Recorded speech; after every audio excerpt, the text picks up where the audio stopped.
Good morning. Welcome on this very special, well, how should we call it? Symposium, meeting, presentation. This morning I had a nice talk with Martin.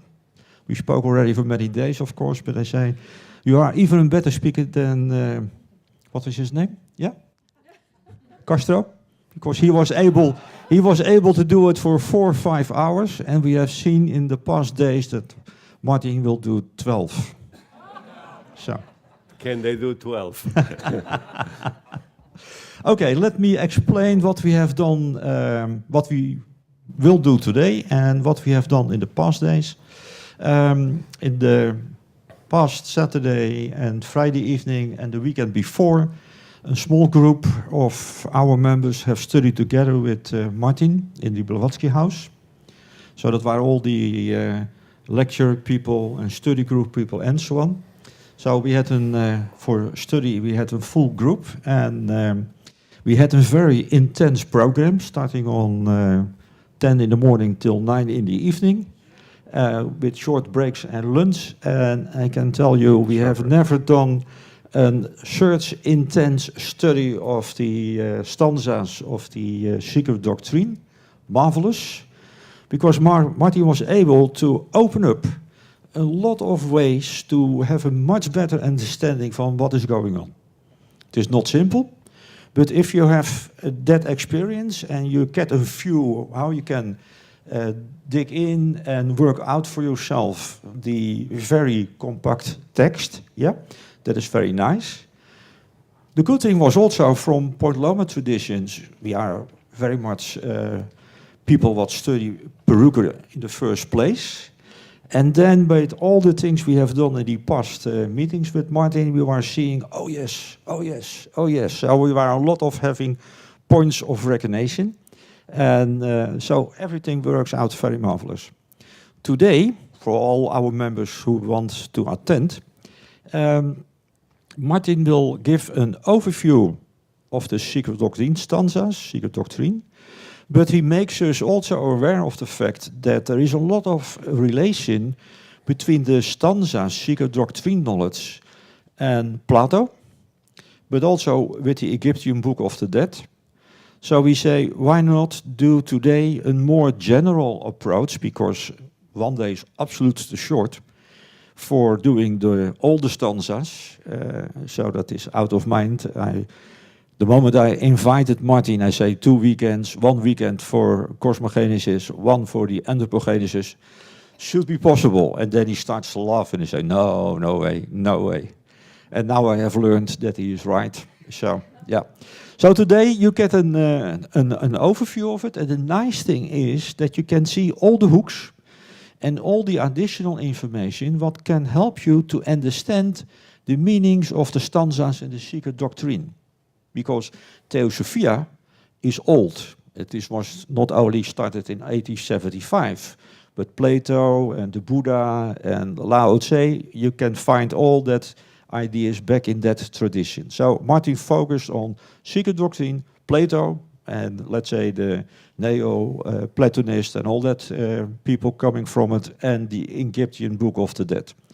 So, I have never met a guy what is having all the information of the secret doctrine so much in his mind, then he immediately can to speak of it. So we almost immediately. I need like 5 seconds or something like this. Yeah, well, I think you can even do it shorter. You can do it shorter. Yeah, yeah. You're exaggerating. Exaggerating. Yeah. Yeah. 5 okay. seconds. Good. If you want to see how you have to study secret doctrine, have a look in his secret doctrine in the break. Then you have a good idea what you have to do. Okay, Martin, I think everything is yours. Oh yeah, one thing. Around the hour, we need a small break. And then I ask you to have the discipline not to stay out too long. So it is a matter of going in and out, stretch your legs, see the toilet, and then we start again. Yeah? Okay? Thank you. Thank you. Well, good morning to all of you. It's been a wonderful time here at the Hague. My wife Susan and me, we thank you all for your hospitality. It's a wonderful, wonderful place. And again, thank you for the invitation and the honor to share with all of you Theosophy, which is my passion. And I hope it's all yours too, Theosophy. I don't think there is something better in life than the passion for divine wisdom, right? It's the highest. We can have passion for croissants, right? I mean, but you eat the croissant and that's it. So what's next? Another croissant and another croissant, right? But there is no way to really have the passion for something fiery, immortal, eternal, that you're going to come back in the next life and you still continue studying that. Isn't that something? That's Theosophy. And this is what Plato said. When in the Republic, and I'm assuming everybody knows the Republic of Plato, right?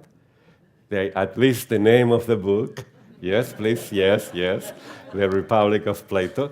So please read it from the beginning to the end. It's not such a big book. So I recommend you to get the book, The Republic of Plato. Keep it in your side table in the night. Read a little bit every night, right? A little bit. And maybe in a couple years it's done. So in that Republic of Plato, it's a dialogue between Socrates and a bunch of people. The main character after Socrates is Glaucon, who is a brother of Plato, who's writing the book, right? Like Johanna, she's writing a book. No, she's writing a book. So Glaucon says, Socrates will never end talking about this. I will never get it. It's the feeling we get studying the secret doctrine. I'll never get it. What do we do? What do I do? Says, don't worry. We started this, and that means we have, and this is my word, a karmic relation, and we'll reincarnate next life, and we'll continue this dialogue. So you're stuck with me for several lifetimes till we understand it together. This is, don't you think, a wonderful thing? Wonderful thing. Okay, if you have trouble with my accent, you're right. I have an accent. But what can we do? I live in Los Angeles. I was born in Venezuela many years ago. And you are very welcome in Los Angeles to visit us. So that's about me. And Susan, my wife. So what we have today is a vision of the divine wisdom in my way. And I hope you'll enjoy it. And in that vision, it's all based on the secret doctrine. And this is my main book and my focus in life, besides my family and my job. I love Theosophy. I love the secret doctrine.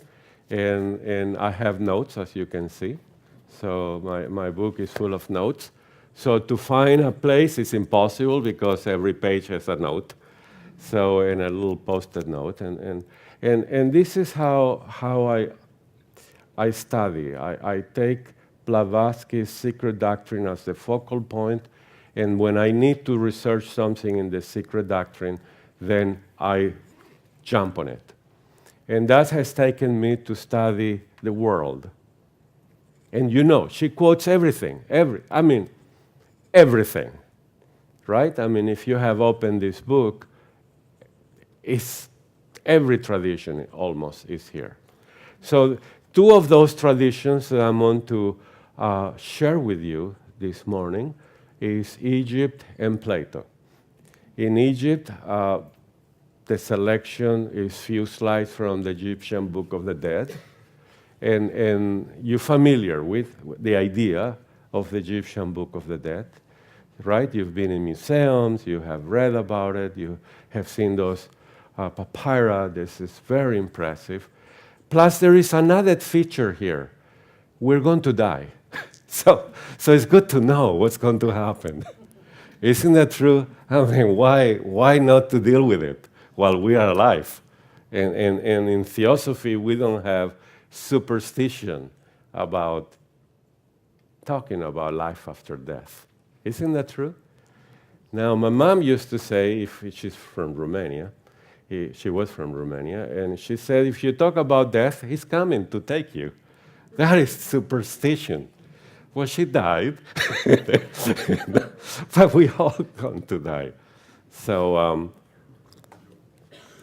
Blavatsky, the Theosophical Society, has a lot of good information and understanding about the meaning of life, which includes death. Because there is no death in Theosophy, isn't that true? But nobody wants to die. I don't want to die. You don't want to die, right? Why? Because we haven't learned the secret doctrine yet. How can we die, you know? I mean, there's so much to study. There is so much to do. What's important is in this life. And then we go to life after death and we come back. So thinking that the other side is better is fallacy. It's not true. We die, we come back. We can't change that. Isn't that true? We can't change. If you don't believe me, well, we're here. And we're here because we reincarnated here according to our philosophy, and welcome to Earth. We are alive. So please enjoy life. This is what we have. It's a treasure full of incredible opportunities to learn. Learn how to live with each other, learn about divine wisdom. And about divine wisdom, we find it everywhere, inside ourselves, outside ourselves. Isn't that true? Bless you. With each other, we find it. And we don't have, like Blavatsky said, wait till someone died to communicate with the dead. You know, you just talk to them while they're alive. You know, a neighbor dies, we want to contact the neighbor. Well, why you didn't talk to the neighbor? Well, you know, he or she was alive 30 years next to you. You know, you want to wait till he's dead and go to a seance and no, just do it while they're alive. And that is extremely important. So, what's in the Egyptian Book of the Dead? What is the divine wisdom of the Egyptian Book of the Dead? And I'm not going to spend time like archaeologists or historians, which I'm not, I'm an engineer, but I don't like to spend time describing the book and the paper and how they wrote on it and how they prepared it and how they mummify people. I just want to look at the divine wisdom in it. Is that okay? If you are interested in the other, we can talk after break, which I also know how it happened. But it's everywhere. In every TV program, they'll show you how to. But in the Egyptian Book of the Dead, and do you mind to show the first page?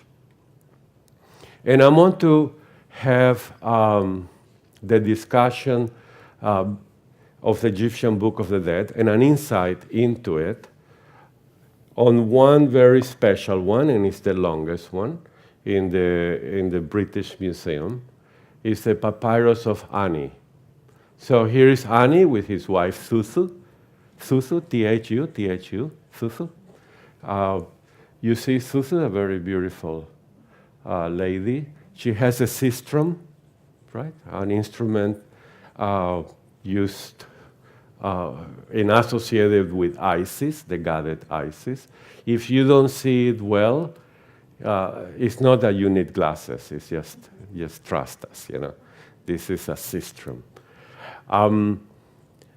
And they are in the classical Egyptian way of adoration. And what they are doing is a prayer to establish a relationship with the inner self, which is Osiris. The whole purpose of the Book of the Dead is that the soul of the dead, and Ani waited for Thusu to die to go together into the underworld. Isn't that beautiful? So I want to wait for you too, you know. I'll die first and I'll wait, bummer, and then we'll go together. And what he says is, I am Ani, Osiris. So it's a recognition that we are immortal. The moment you recognize your higher self is immortal, the door is open to you. You know Theosophy, you know divine wisdom. It's that recognition that you are divine and immortal. Do you really recognize that now? Do you recognize that you are not just flesh and bones and a chemical reaction that makes you be who you are, but you are more than that? Well, that's the first thing that they say. Every prayer here is a recognition that I am immortal. I may have screwed up in my life. Pardon my English. In Spanish sounds better. I really messed this up, you know. And I want to make amends. And this is a recognition. And if you pass the test, we're going to see those tests, you will continue into being one with Osiris. We're going to see that in a few slides. The moment that you are one with Osiris, here you are wishing to be one with Osiris. You say you want to become one with it. The moment you become one with it, then you reincarnate because you have the doorway to continue. The door is open. If you messed up so badly, the book of life can be closed to you. Isn't that a terrible thing? The book of life. And that is something that it's in our power not to do. What are the things that can cause our book of life to close? For this, we can refer to what is the letters of the Mahatma, the teachers of Blavatsky, to Sinet and Hume. Are you familiar? Yeah, with those? And in one of them, the master says that if you mess this up really badly, you know, then the book of life is closed and your higher self will have to wait very, very long time. And you will come back and start over from very, very low level, not a human. Very, very atomic level or even below that, from the very beginning. And why? Why? We work so hard to be humans, and we don't want that. And to continue, we only need a little bit of virtue, one thought that is based on love, of sincerity. You follow me? One thought. So it takes very little. But we want to make sure that everybody in this planet have that one thought of loving, right?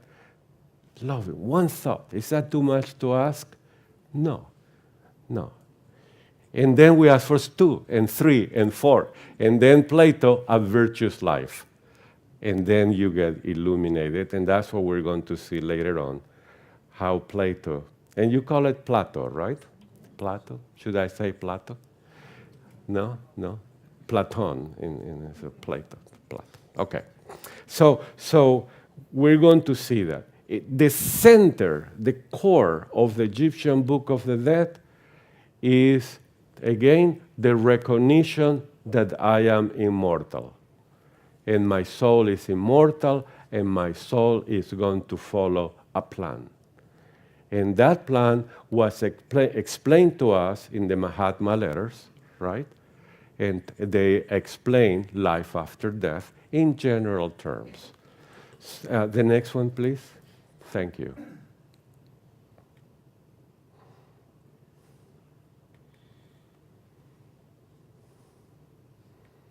And this is one slide that makes me really enjoy and love the Book of the Dead. Doesn't make this slide makes you want to fly, right? That it's the reassurance that our body is left behind, is nothing, and the soul here is the B-A, with the symbol of eternity. You see, it's like the Ankh. You remember the Ankh without the vertical line. That's a symbol of eternity. so that's a symbol of the divine soul, is leaving the body. Isn't that a beautiful symbol? Right? It's rising to the next dimension. It's so wonderful, right? The symbol of eternity and the soul leaving the body. It's just incredible realization that we're more than the body, and the body is nothing. Of course, they use mummification. It's a technique that we don't do that too much. Mostly we have burial and cremation, right? So some of you are going to be cremated. Some of you are going to be buried. It doesn't matter, really. I think Blavatsky spoke about cremation really well. So I'll be cremated. And you're going to, some of you like cremation? Yeah, cremation, okay. So like I said before, let me know when. And why? I have a really good cream to cremate you. Isn't that what it is? You take cream and you moisten your skin. That's cremation, right? You moisturize your skin to keep it, good looking after death, cremation. So we'll have a party, we'll cremate you, right? And that's cremation. It's really a good way to, no, it's not. Okay, it's a bad joke. I know. So cremation. But they use mummification. We're not going to go into why. There is a lot of opinions about that. And we have to talk about the canopic jars and the magic behind it, and that makes it too long. But in this slide, we can see that the beginning of the journey of the soul into the world. And in the Mahatma letters, we know that there is a psychic world. It's called the Kamaloka, right? And then there are things that happens, and we go to Devachan. So let's continue our journey in the Egyptian Book of the Dead. And then we have the door. And this is the moment of death.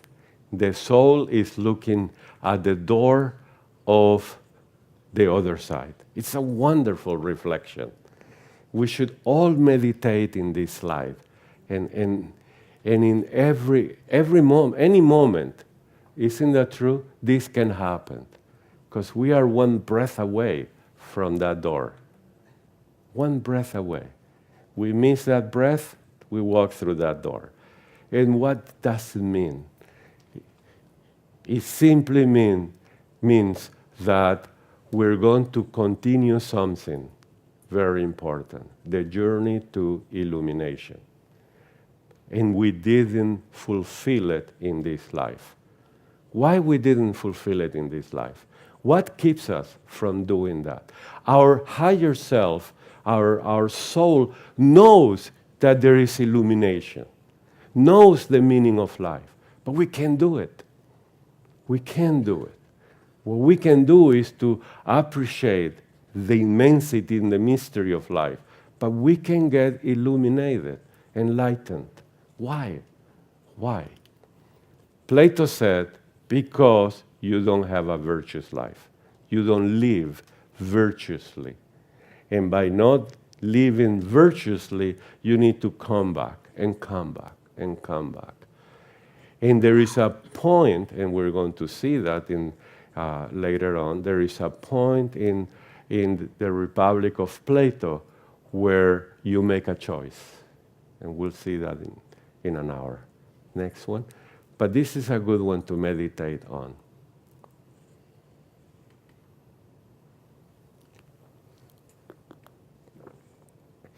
We also learn in Theosophy that a human being has more than one soul. Isn't that true? In the Keys to Theosophy, Blavatsky spoke of 3 souls: the animal soul, the human soul, and the divine soul. In Theosophical literature, the Kama manas, the manas, or the Kama, the Manas, and the Buddhi associated with Atma. In the Egyptian Book of the Dead, they have also several souls, but they have many, many souls, more than in Theosophy. Now, when we read the Book of the Dead by any author, and the one that Johanna uses is a wonderful one, is the one that we use at home to study that. When they translate that book, they really don't know too well how to translate that. We don't have an Egyptian priest to tell us that's a good translation, that's not. It's not like the Tibetan Book of the Dead, where there are thousands of Tibetan lamas telling you, that's not the idea.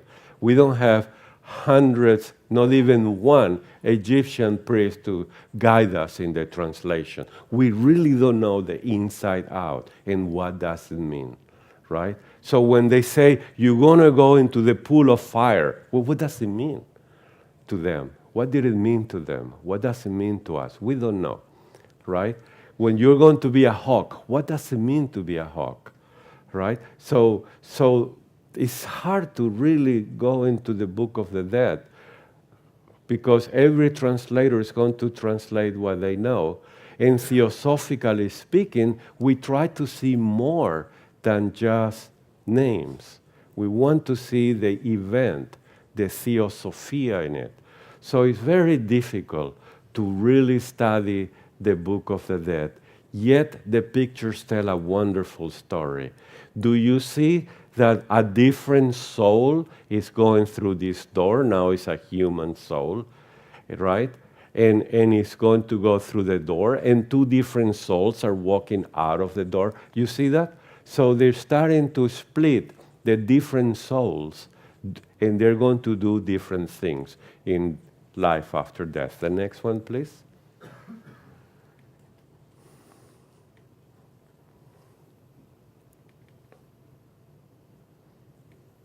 At one point, almost right after going through that door, there are some tests and some, it's like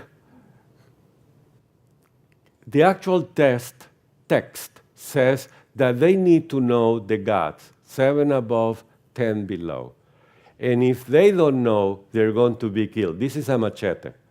And we know machetes in South America really well. So this is you see that? It's a machete. So here's the deal. If they don't know the name, the mantra, or the virtue of this God, they're going to kill you. This is a terrible thing, right? So what does it mean? You're already dead, right? What does it mean they're going to kill you? So please have no fear. First, have no fear. The killing here only means if you are in the way to illumination, this is as far as you go. Cool? This is as far as you go.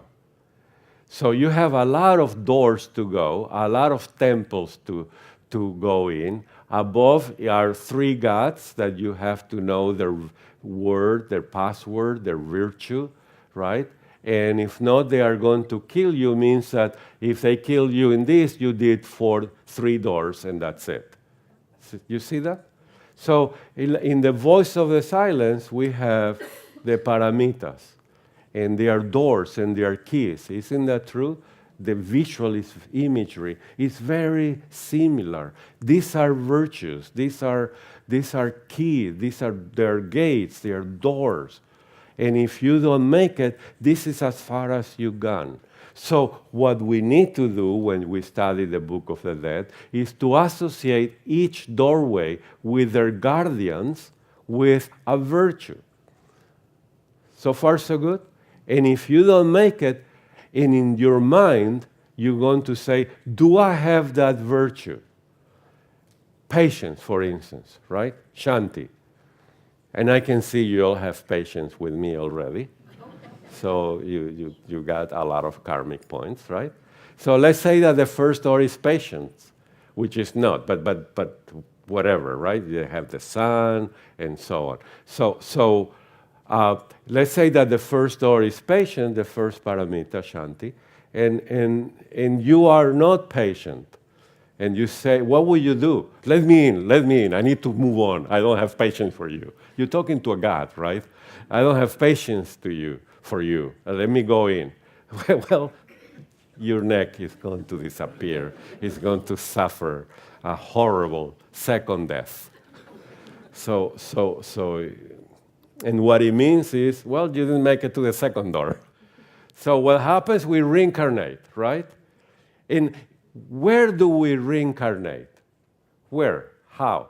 Well, obviously, by analogy, you reincarnated already, and this is what you got, right? This is who we are. This has already happened to us many, many times. And according to Theosophy, we are building karma for 18 million years when we acquire as human beings the mind, the things, the myth of Prometheus in anthropogenesis.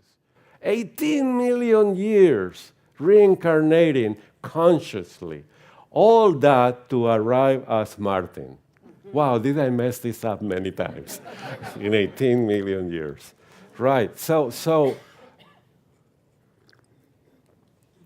the understanding of the virtues, which are the gates, which are the way to arrive to illumination, is not well developed. No matter what you think that you are, very virtuous, very wonderful, it's not true.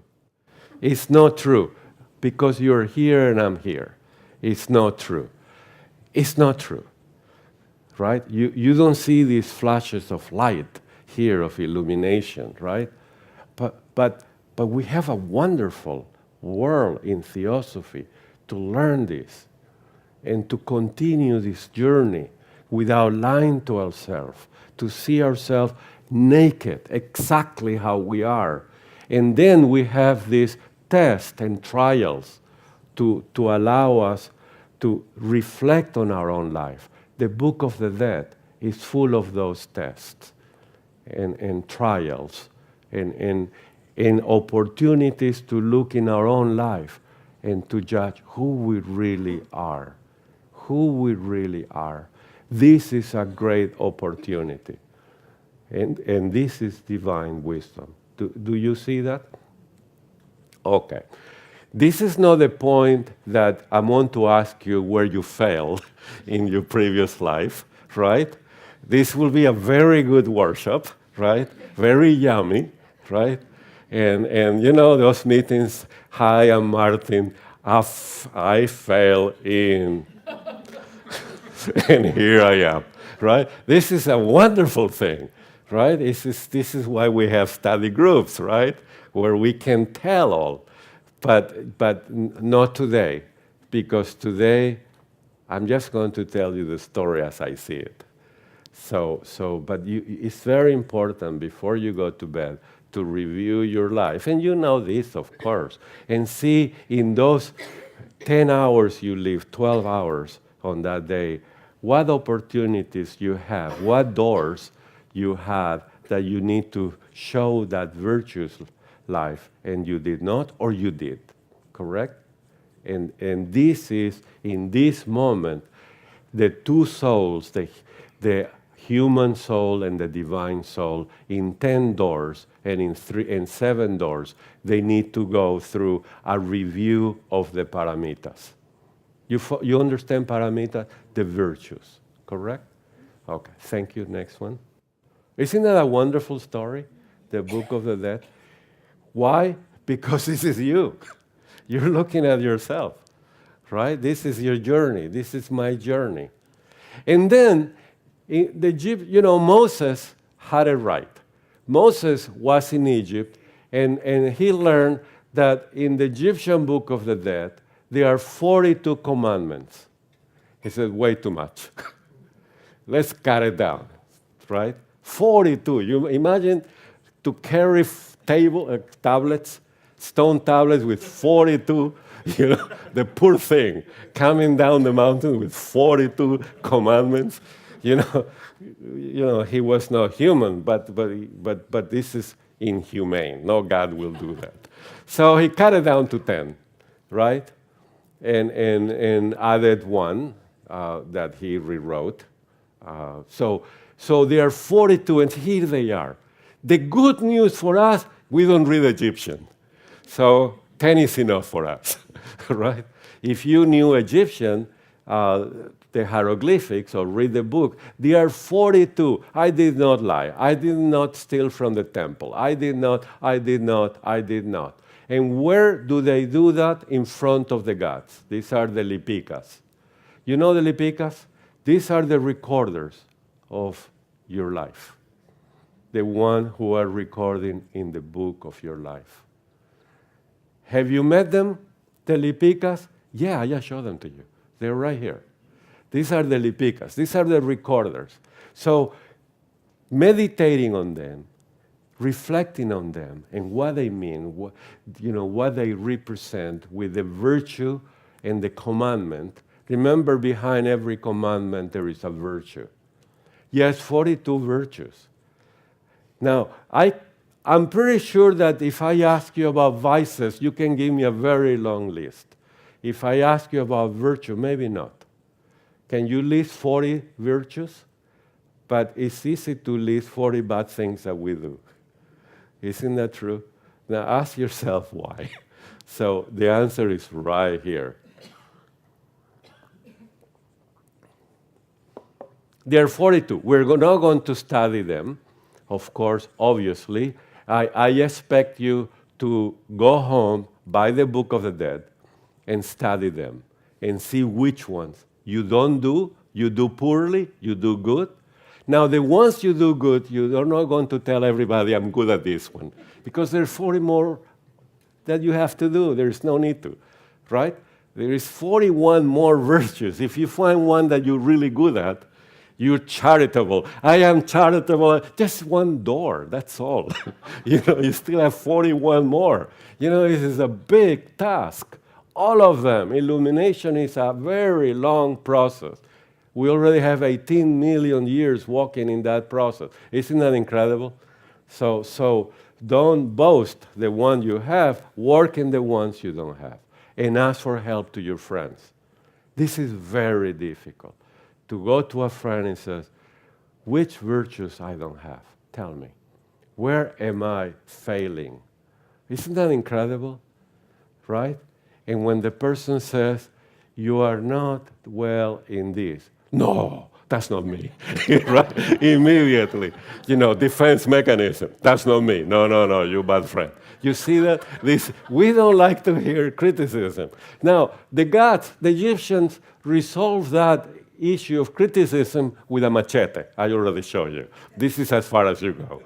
But friends don't use machetes, right? Unless you're in the cartel. I don't recommend you cartel friendships. So normally, friends will actually talk to you, And this is platonic friendship, right? Where we help each other without interest. Our only interest is let's go together in this path of divine wisdom. Next one. 42, just in case, If 7 looks a lot in the voice of silence, 42. Of course, the Egyptian Book of the Dead is very long. There is a lot of good stuff on it. I like to give seminars on the Egyptian Book of the Dead. They're usually 6 to 12 hours, and we can see in detail things, and it's a wonderful. But after all that, you get to the point which is called the Osirian judgment, the way of the heart, weighing of the heart, right? Weighing of the heart. It's just a wonderful moment. Now, look how important it is that Thuthu and Ani are really concerned. You see that? You see the concern? Because they know this is it. They were able to go through this and talk to the gods, and I'm good at this, and bargain with them, but this is it. This is nothing that they can do. They're going to weigh the heart against what? The feather, right? Of Ma'at, the goddess of wisdom, of justice. And this has nothing to do with them. in the sense of they cannot say, oh, my heart is clean, pure, enlightened, illuminated. It's right here. You can't lie. It's right here. The heart is here. Well, there are several gods here that has to do with your past karma, with your future karma, with your providence and your skandhas. And if you read what is translated here, it's very related to karma and skandhas and so on. We're not, but just be aware of that. And the one who is testing or calibrating, he's our metrology guy, he's calibrating the scales, is Anubis. Thank you. Anubis, the jackal-headed god. And he's going to be in charge of the scales, as you see. Who are these? Are the judges, the lipikas, right? The lipikas, we call it the recorders of our life. And he's checking the scale. Why do we have an ape here, a monkey here? Well, you can think about that. And I think, in a way, is how from 18 million years ago to nowadays, this is all your karma, right? And so on, since our animal life to human life. And then we have the head, the boss of the recorders. His name is Thoth or Hermes, right? And he has two colors, black for virtues, red for vices, transgressions. Black for virtues, red for vices, so to speak. You know, we are so wise that we use the same in accounting, black for profits, red for losses, right? It's the same idea. Oh, Johanna, sorry about that. But it's the same idea, right? Behind Thoth, you have this very interested monster. His name is Amit. He has 3 sections. You recognize this? It's crocodile. And this is what? Tiger, hyena type of thing, tiger. And this is hippo, hippopotamus, right? It's a 3-section god, Amit. The translation of Amit is the devourer of the soul, just in case you want friendship. It's a bad friend to have. The devourer of the soul. It's kind of related to the 3 fates, the daughters of karma, necessity, in ancient Greece. You remember the 3 fates? Well, we're going to see them in Book 10 of the Republic of Plato. They need a sweater for you, past, present, and future. All your karma is being put together. So be friend of the daughters of karma, fate, right? Nemesis is a beautiful word, nemesis. So be friend of the past, present, and future, the 3 daughters, Atropo, Clotho, and Nemesis is the mom. Lachesis, thank you. And they are going to knit your sweater, tying all your skandhas and all your life together. And that's very beautiful. This is what's going to happen. If your soul, this is the divine soul, the heart, the repository of all the goodness in your life, all the illumination. If you don't have enough of that, the feather is going to weigh more, right? And that's amazing. He's going to eat you, right? He's going to eat you. He's going to digest you and into next life. Eat you, digest you, and into your next life. You see the 3 parts? This is a horrible thing because you don't like this part and then you are born crying. You went through a really horrible moment. And that's it. This is as far as you go. Remember, death in the Egyptian Book of the Dead means This far you went.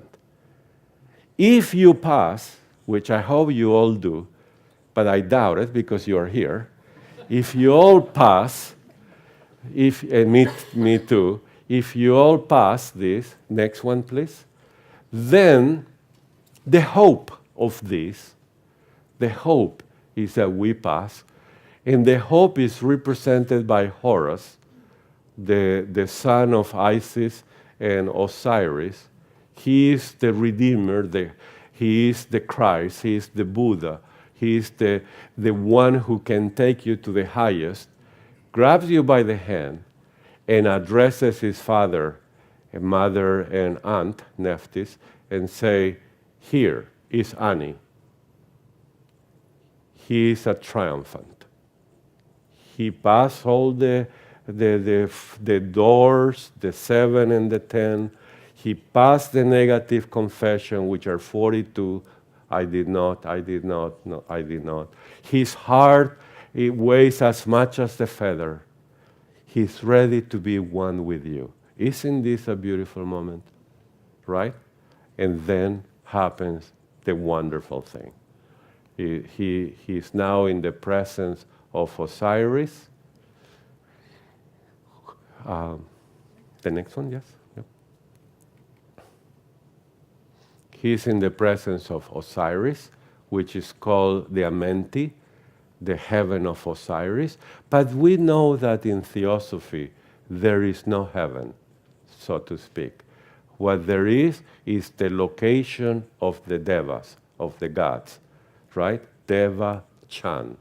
So this is Deva-chan, where the best of us will go in, Atma, Buddhi, and the best of Manas will go in, now illuminated, you see that, it changed, and will walk through the steps, right? And go from that moment of gestation into the Deva-chan, and this is how the Deva-chan is portrayed. There is a lot of things in here to depict what Deva-chan for the ancient Egypt, or how they depicted it. The same in the book of Apocalypse, Revelation. In one of the I think it's chapter 4, they show what the throne of God is, right? And you have a description of heaven, which is Deva-chan. Remember, there is no heaven in Theosophy but Deva-chan. And this is exactly what it is. And then, next one please, thank you. And then after that, the Book of the Dead tells us that if we get there, we are going to travel in the solar boat. And remember, the solar boat is Atma Buddhi, right? The sun is the symbol of Atma. The boat is the vehicle of the sun, of the sun. And the vehicle of the sun is Buddhi, our intuition, right? Our body of illumination. And it's going to travel with the mind, right? This is then the monad into then, next one please. Then the Book of the Dead is almost at the end. We only skip like 30 feet of them, or 20 feet of the book. Then you're going to travel into the divine river, Nile, right? And you have two things happening here. One is you're going to learn the meaning of karma. And the meaning of, you're going to be taught what the Mahatma letter says. You're going to be taught the laws of nature, nirvana, karma, skandhas, these are the words that the masters use. You're going to learn the meaning of karma. You see that? What you sow, you harvest, right? In English. And then the last journey. The last journey is to the unknown. And there are 3 journeys for them. And these are the 3, and by the way, there is, in the Secret Doctrine, Blavatsky explained this slide. Look for it, it's very beautiful. And the last journey, as you go down in the Nile, you have the three vestments of illumination, Nirmanakaya, Sambhogakaya, Dharmakaya. And this is the highest one. And then you are illuminated. Next one, please.